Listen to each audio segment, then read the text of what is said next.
Ici Éric Bernard, bienvenue sur lvatv.ca. Voici les dernières nouvelles agricoles et agroalimentaires au Québec.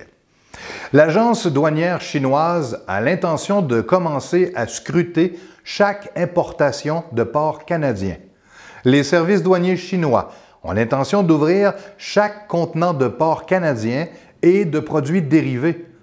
Les tensions diplomatiques et commerciales avec la Chine ne cessent de monter depuis l'arrestation d'une haute dirigeante de la compagnie chinoise Huawei en sol canadien.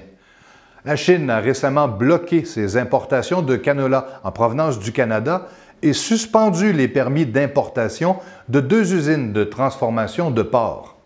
La Chine a importé l'équivalent de 509 millions de dollars de porc du Canada en 2018. Le porc frais vendu chez IGA sera dorénavant exclusivement québécois.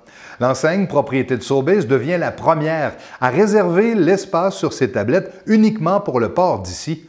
Près de 7 millions de porcs sont élevés et abattus chaque année au Québec. Actuellement, les consommateurs achètent régulièrement un produit en provenance des États-Unis. Au Québec, on exporte 70 % de sa production.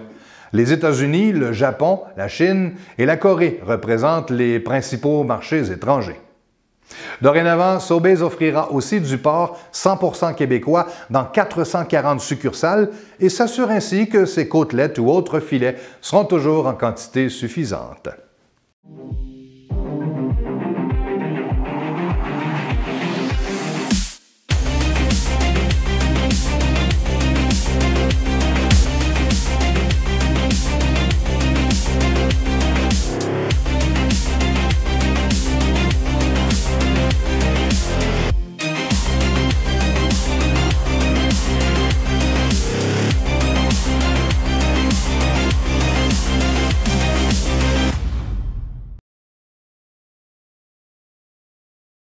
L'Agence de réglementation de la lutte antiparasitaire comparaissait mardi au premier jour de la commission parlementaire relativement à l'impact des pesticides sur la santé publique et l'environnement.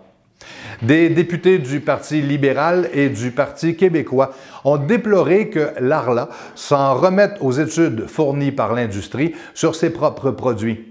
Les députés du Parti libéral et du Parti québécois ont déploré que l'Agence de réglementation s'en remette aux études fournies par l'industrie sur ses propres produits.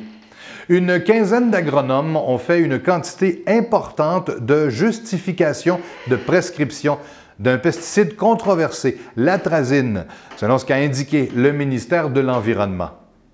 Pas moins de 4100 tonnes d'ingrédients actifs de pesticides ont été consommés au Québec en 2017, selon les plus récentes données qui montrent une tendance à la baisse sur 3 ans. Les États-Unis débloquent 16 milliards de dollars américains supplémentaires pour leurs agriculteurs, dont les produits sont frappés de tarifs douaniers en Chine. Cette deuxième enveloppe s'ajoute aux 12 milliards américains annoncés en juillet 2018. Depuis plusieurs mois, les deux pays se livrent une guerre commerciale initiée par le président américain. En guise de représailles, la Chine surtaxe plusieurs denrées agricoles américaines. Un an après le dévoilement de la politique bioalimentaire 2018-2025, le ministre de l'Agriculture, André Lamontagne, a conclu à un bilan positif de sa mise en œuvre.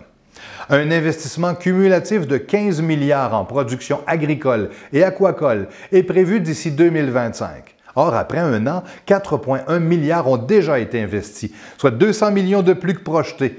Pour l'achat local, la valeur du contenu québécois disponible est de 800 millions supérieure à l'estimation initiale pour 2018. L'objectif de doubler les superficies en culture biologique pourrait être atteint aussitôt qu'en 2023, puisque plus de 84 000 hectares ont été cultivés en 2018, alors que 63 000 étaient prévus. 2 cibles n'ont toutefois pas été atteintes. Plutôt que de s'accroître, les exportations de produits québécois ont plutôt diminué de 2 % en 2018 en raison des guerres commerciales. La croissance souhaitée des volumes de produits aquatiques québécois certifiés ne s'est pas non plus concrétisée. Des pommes de terre québécoises pousseront bientôt en sol latino-américain. Les semences d'ici font peu à peu leur marque à Cuba et en Uruguay, ce qui permet à l'industrie de décrocher ses premiers contrats importants. Cet automne, l'Uruguay recevra environ 288 tonnes métriques de pommes de terre d'ici, alors qu'en 2020, 5000 tonnes métriques de semences, l'équivalent de 220 000 poches de patates de 50 livres, devraient arriver par bateau à Cuba. Une première commande qui générera des retombées économiques de 3 millions de dollars. Enfin, le saviez-vous? La population mondiale, qui est autour de 7 milliards de personnes aujourd'hui, sera autour de 9 milliards en 2050. Or, combien pensez-vous qu'il y a de personnes qui sont et seront sous-alimentées dans le monde? La réponse après cette pause.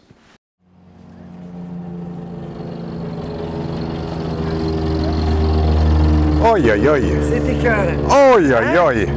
Puis le résultat, ça a quand même été impressionnant. Ça pousse assez vite. On le voit quasiment pousser à vue d'œil. Il m'avait promis 5 tonnes de matière sèche à l'hectare, puis on l'a fait à la première coupe.